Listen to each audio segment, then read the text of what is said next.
ಪೋಷಕರ ವಿರೋಧದ ನಡುವೆಯೂ ಕೂಡ ಮಗ ಮದುವೆ ಆಗ್ತಾನೆ. ಮದುವೆಯಾಗಿ ಮಗ ಪತ್ನಿಯನ್ನ ಮನೆಗೆ ಕರೆತಂದಿದ್ದೆ. ಅದಾದ್ಮೇಲೆ ಆಕೆಗೆ ಕಿರುಕುಳ ಶುರುವಾಗುತ್ತೆ. ಬೆಂಗಳೂರಿನಲ್ಲಿ ಈ ಒಂದು ಘಟನೆ. ಸೊಸೆಗೆ ಅತ್ತೆ ಮಾವನಿಂದ ಕಿರುಕುಳ ಆರೋಪ. ಸೊಸೆಗೆ ಮಾವನ ಜೊತೆ ಮಲಗುವಂತೆ ಕಿರುಕುಳವನ್ನ ಕೊಟ್ಟಿದ್ದಾರೆ ಅನ್ನೋ ಆರೋಪ ಕೇಳಿಬರ್ತಿದೆ. ಸುದ್ದುಗುಂಟೆಪಾಳ್ಯ ಪೊಲೀಸ್ ಠಾಣೆಯಲ್ಲಿ ಈ ಕುರಿತು FIR ಕೂಡ ಆಗಿದೆ. ಯುವತಿಯ ಜೊತೆಗೆ ಮದುವೆ ನಿಶ್ಚಯ ಆಗಿತ್ತು.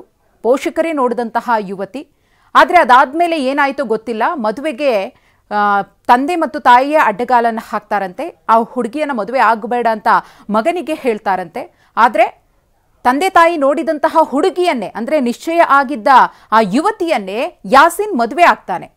ಹೀಗಾಗಿ ಮಗ ಮತ್ತು ಸೊಸೆಗೆ ಕಿರುಕುಳವನ್ನ ತಂದೆ ತಾಯಿಯೇ ಕೊಡ್ತಿದ್ದಾರೆ ಅನ್ನೋ ಆರೋಪ ಇಲ್ಲಿ ಕೇಳಿ ಬಂದಿದೆ. ಮಲತಂದೆ ಮತ್ತು ತಾಯಿಯ ವಿರುದ್ಧ ಯಾಸಿನ್ ಈಗಾಗಲೇ ದೂರನ್ನ ಕೊಟ್ಟಿದ್ದಾರೆ. ಗಮನಿಸ್ತಾ ಇದ್ದೀರಿ ಒಂದು ಕಡೆ ದೂರಿನ ಪ್ರತಿ.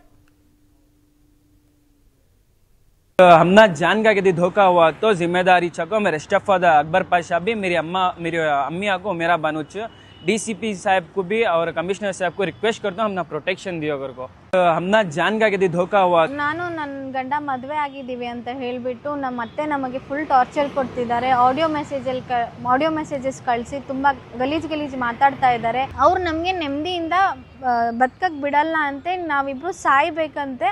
ನಾವು ಸತ್ತಾದ್ಮೇಲೆ ಅವ್ರು ನೆಮ್ಮದಿಯಾಗಿರ್ತಾರಂತೆ. ಈ ಕುರಿತು ಮತ್ತಷ್ಟು ಮಾಹಿತಿಯನ್ನ ಕೊಡ್ತಾರೆ ನಮ್ಮ ಪ್ರತಿನಿಧಿ ಪ್ರಜ್ವಲ್. ಮೊದಲಿಗೆ ತಂದೆ ತಾಯಿ ನೋಡಿದಂತಹ ಹುಡುಗಿಯೇ, ಆದ್ರೆ ಅದಾದ್ಮೇಲೆ ಯಾಕೆ ವಿರೋಧವನ್ನ ವ್ಯಕ್ತಪಡಿಸಿದ್ರು? ಆ ವಿರೋಧದ ನಡುವೆಯೂ ಕೂಡ ಯಾಸಿನ್ ಮದುವೆ ಆಗಿದ್ರೆ ಯಾಕೆ ಆ ಹುಡುಗಿಯನ್ನ ಅವರು ಒಪ್ಕೊಳ್ತಾ ಇಲ್ಲ? ಏನ್ ಟಾರ್ಚರ್ ಆಗ್ತಿದ್ಯಂತೆ ಈ ದಂಪತಿಗೆ? ಮಧುಶ್ರೀ ಇವರಿಗೆ ಕಳೆದ ವರ್ಷ ಒಂದು 6-7 ತಿಂಗಳ ಹಿಂದೆ ಇವರು ಎಂಗೇಜ್ಮೆಂಟ್ ಅನ್ನ ಮಾಡ್ತಾರೆ. ಈ ಎಂಗೇಜ್ಮೆಂಟ್ ಅನ್ನ ಮಾಡಿದ ನಂತರವಾಗಿ ಅಕ್ಟೋಬರ್ 10, 2025ಕ್ಕೆ ಇವರಿಗೆ ಮದುವೆ ಮಾಡ್ಲಿಕ್ಕೆ ಒಂದು ಡೇಟ್ ಅನ್ನು ಕೂಡ ಫಿಕ್ಸ್ ಮಾಡ್ಕೊಂಡಿರ್ತಾರೆ ಫ್ಯಾಮಿಲಿ ಅವರೆಲ್ಲ ಸೇರ್ಕೊಂಡು. ಆದ್ರೆ ಇದರ ನಡುವೆಯಲ್ಲೇ ಇವರ ಯಾಸಿನ್ ಅಂತ ಏನ್ ಮದುವೆ ಆಗಿರೋ ಹುಡುಗ ಇದ್ದಾನೆ, ಅವರ ತಂದೆ ತಾಯಿಯವರು ಬೇಡ, ಈ ಹುಡುಗಿ ಜೊತೆ ಮದುವೆ ಆಗೋದು ಬೇಡ, ನೀನು ಬೇರೆ ಹುಡುಗಿ ಜೊತೆ ಮದುವೆ ಆಗುವಂತೆ ಈ ಹುಡುಗಿ ಜೊತೆ ಬೇಡ ಅಂತ ಹೇಳಿ ಹೇಳಲಿಕ್ಕೆ ಶುರು ಮಾಡ್ತಾರೆ. ಆದ್ರೆ ಇವರಿಬ್ರು ಎಂಗೇಜ್ಮೆಂಟ್ ಆದ ನಂತರದಲ್ಲಿ ಒಬ್ರನ್ನೊಬ್ರು ಪರಸ್ಪರವಾಗಿ ಇಷ್ಟಪಟ್ಟಿದ್ದ ಕಾರಣದಿಂದಾಗಿ ಮನೆಯವರು ಬೇಡ ಅಂದ್ರೂ ಈ ಹುಡುಗಿ ಶಾಜಿಯಾ ಮತ್ತೆ ಯಾಸಿನ್ ಇಬ್ರು ಕೂಡ ಬೇರೆ ಆಗ್ಲಿಕ್ಕೆ ಒಪ್ಪೋದಿಲ್ಲ. ಹೀಗಾಗಿ ಇವರು ಕಳೆದ 1 ತಿಂಗಳ ಹಿಂದೆ ಮೈಸೂರಿನಲ್ಲಿ ಒಂದು ದರ್ಗಾದಲ್ಲಿ ಹೋಗಿ ಮದುವೆಯನ್ನ ಮಾಡ್ಕೊಂಡು ಬರ್ತಾರೆ.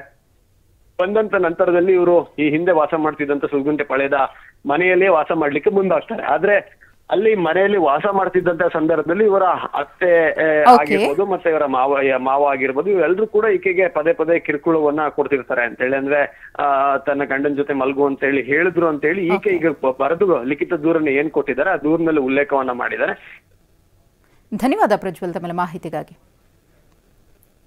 ಬದುಕಕ್ಕೆ ಬಿಡಲ್ಲ ಅಂತೆ. ನಾನು ನನ್ನ ಗಂಡ ಮದುವೆ ಆಗಿದ್ದೀವಿ ಅಂತ ಹೇಳಿಬಿಟ್ಟು ನಮ್ಮ ಅತ್ತೆ ನಮಗೆ ಫುಲ್ ಟಾರ್ಚರ್ ಕೊಡ್ತಿದ್ದಾರೆ. ಆಡಿಯೋ ಮೆಸೇಜಸ್ ಕಳಿಸಿ ತುಂಬಾ ಗಲೀಜ್ ಮಾತಾಡ್ತಾ ಇದ್ದಾರೆ. ಅವ್ರು ನಮಗೆ ನೆಮ್ಮದಿಯಿಂದ ಬದುಕಕ್ಕೆ ಬಿಡಲ್ಲ ಅಂತೆ. ನಾವಿಬ್ರು ಸಾಯ್ಬೇಕಂತೆ.